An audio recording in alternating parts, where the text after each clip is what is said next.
Alhamdulillahirrahmanirrahim, terima kasih masih di Damai Indonesiaku pemirsa. Di segmen ini kita akan mendengarkan tausiah dari guru kita Ustadz Riza Muhammad. Bagaimana mendidik anak agar berakhlak mulia, khususnya mencontoh dari Rasulullah SAW. Silakan Ustadz Riza. A'udzu billahi minasy syaithanir rajim. Wa id qala Luqman libnihi wa huwa ya'iduhu ya bunayya la tusyrik billah inna syirka la dhulmun adhim.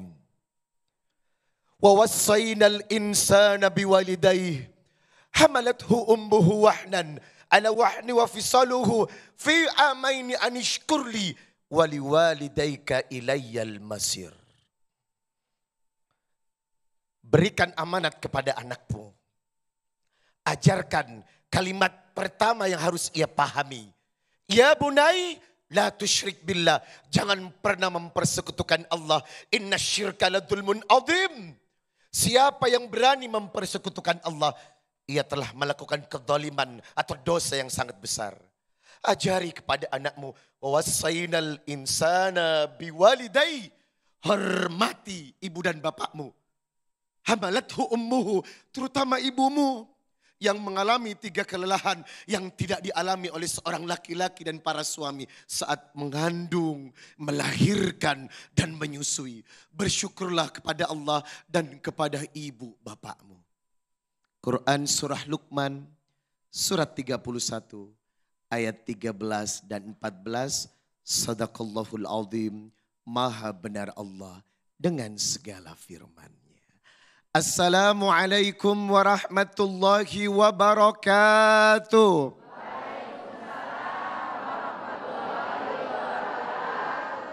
Innal hamdalillah nahmaduhu wa nasta'inuhu wa nastaghfir wa na'udzu billahi ta'ala min sururi anfusina wa min sayyiati a'malina. May yahdihillahu fala mudhillalah wa may yudlil fala hadiyalah. Asyhadu an la ilaha illallah wahdahu la syarikalah wa asyhadu anna Muhammadan abduhu wa rasuluh la nabiyya ba'da. Jagalah keluarga dan rumah tangga. Harta yang paling berharga, pelangi yang paling indah adalah keluarga. Masya Allah, semoga keluarga kita masuk surga. Amin. Anak adalah aset. Memiliki anak berarti memiliki aset untuk bahagia dunia akhirat. Maka Nabi berkata dalam sebuah hadis Rawahul Muslim nomor 1631. Idza matal insanun qata'a amaluhu. Setiap orang meninggal sia-sia semua apa yang diperjuangkannya. Illa min thalatha. Kecuali 3 perkara yang akan menguntungkannya di dunia dan di akhirat. Apa saja 3 perkara itu? Min sodaqatun jariyah. Perbanyak amal jariyah. Yang kedua, wa ilmin yunfa'afu bihi. Ilmu yang bermanfaat. Dan yang ketiga, wawaladin soleh yad'u lahu, anak-anak soleh yang mendoakan orang tua. Yang harus digarisbawahi, anak-anak soleh. Kalau cuma sekedar mengandung, melahirkan, menyusui, punya anak, tapi anaknya tidak soleh, OMG, hello. Nggak dapat apa-apa. Halo Besti. Jangan cuma melahirkan, tetapi anak ini adalah amanat yang luar biasa. Tadi Ujai berkata dalam surat At-Tahrim, ya ayyuhalladzina amanu qu anfusakum wa ahlikum nara. Yang dikatakan jagalah dirimu dan keluargamu dari api neraka. Kau berumah tangga bukan main-main, tapi itu ibadah yang sifatnya ghairu maghdo. Tanggung jawabmu adalah bagaimana membuat rumah tangga bahagia dan anak-anak kita menjadi soleh dan soleha. Pemirsa Damai Indonesiaku yang dimuliakan Allah. Apa tips dari Nabi? Apa tips dari Al-Quran?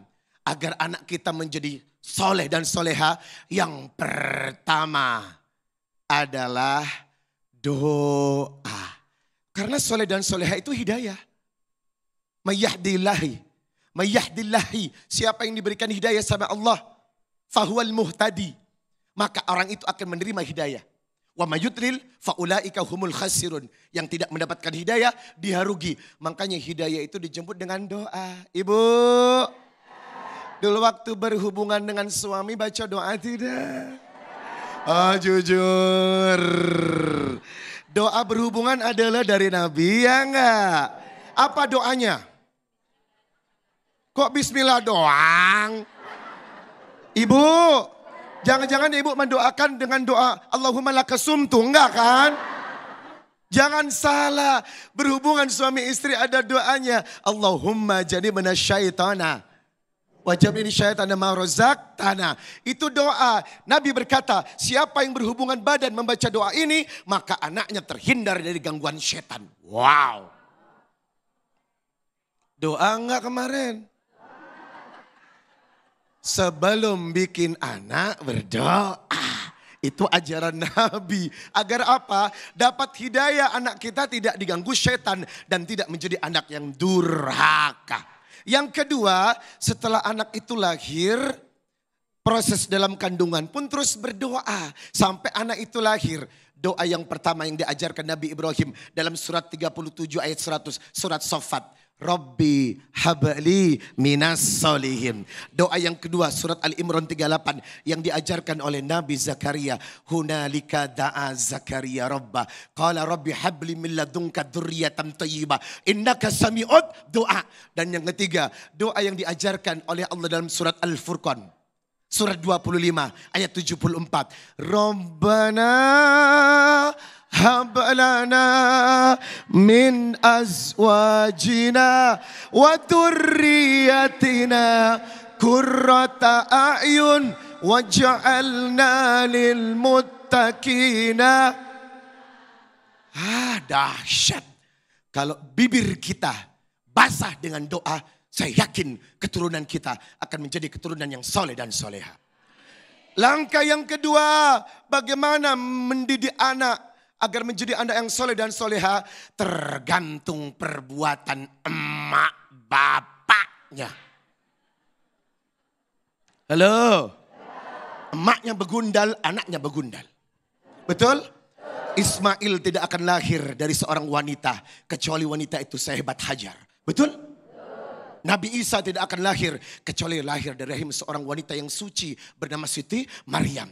Maka kelakuan orang tua menentukan masa depan anaknya. Orang tua yang bermaksiat, anak-anak akan punya masalah.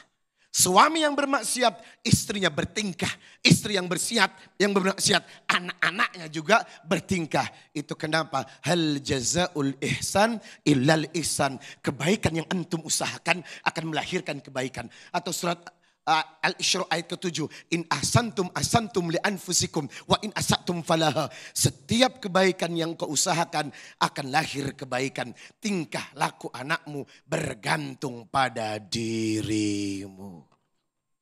Ibu, itu kenapa ibu harus selalu soleh. Ibu, engkaulah manusia yang mulia, derajatmu 3 tingkat dibanding kau mengandung lagi, mengandung lagi, mengandung terus. Wow. Terakhir, pendidikan Nabi berkata, muru auladakum bis salati wahum abna sab'i sinin. Ajarkan anakmu salat 7 tahun. Wadribuhum alaiha.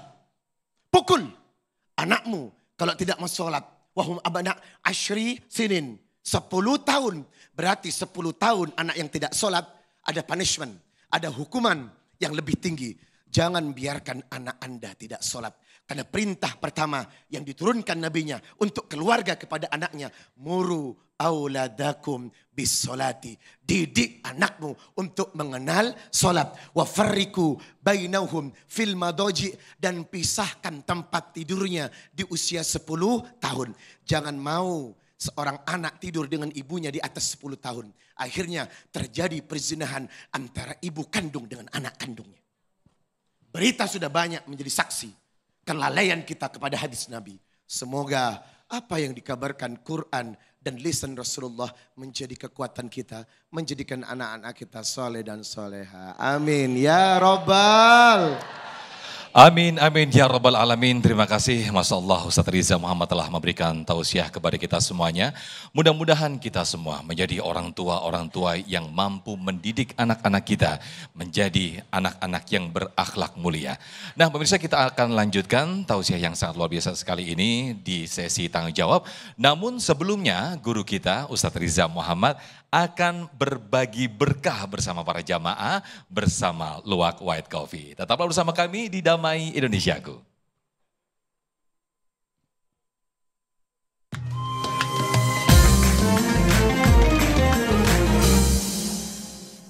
Jamaah yang dimuliakan Allah Subhanahu wa taala, saatnya sekarang saya akan berbagi untuk jamaah dari Luwak White Coffee hadiah yang sangat spesial, 1 juta rupiah. Jangan lupa yang bisa menjawab pertanyaan ini dipotong pajak. Pertanyaannya gampang, yang sulit jawabannya. Baik, dalam sebuah hadis, riwayat Abu Daud nomor 495. Nabi berkata, didiklah anakmu untuk mengenal sholat. Muru auladakum bis sholati. Wadribuhum alaiha, dan Anda bisa memukulnya ketika dia tidak mau sholat. Pertanyaannya adalah, pendidikan dini di umur berapakah? Di hadis ini Nabi mengatakan agar mengajarkan anak kita sholat.